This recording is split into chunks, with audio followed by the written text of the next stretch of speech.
This happened 2 months ago in January of 2019. My parents went out to a party.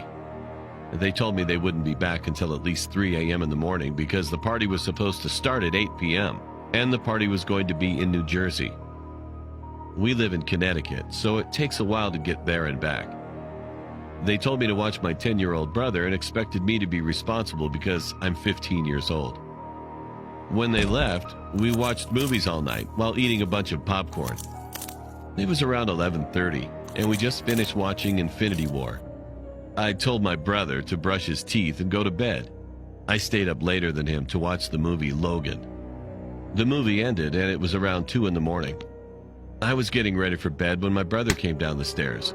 I asked him what he was still doing up, and he said the boogeyman was in his closet and wanted to touch him. I looked at him in confusion.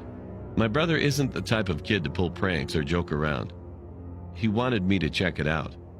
I said fine and started saying he probably just heard a house noise.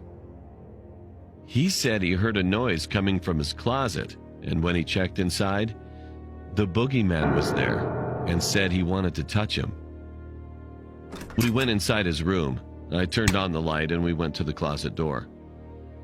I opened it, and what I saw made me seriously angry.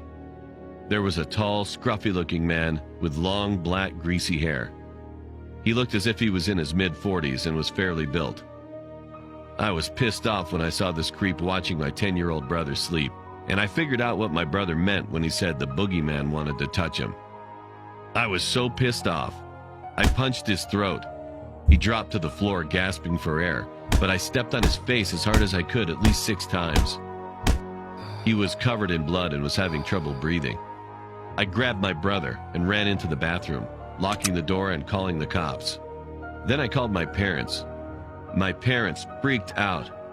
In about 10 minutes, the cops showed up and searched the bedroom. He wasn't in there. They searched the house. He wasn't anywhere to be found. I gave them a good description of his appearance, and an officer even stayed at our house until sunrise. A week later, I was informed that the same guy was caught and arrested for raping an 11-year-old boy and murdering his parents. It turns out he had raped multiple children before, and even murdered some of them and their parents. He was 47 years old and received a death sentence. If my brother never came downstairs to tell me what happened, then I fear the worst could have happened to him. And I'm extremely thankful that didn't happen.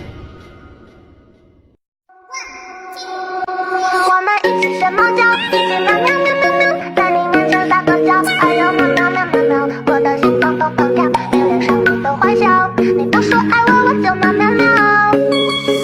每天都需要你的拥抱，珍惜在一起的每分每秒。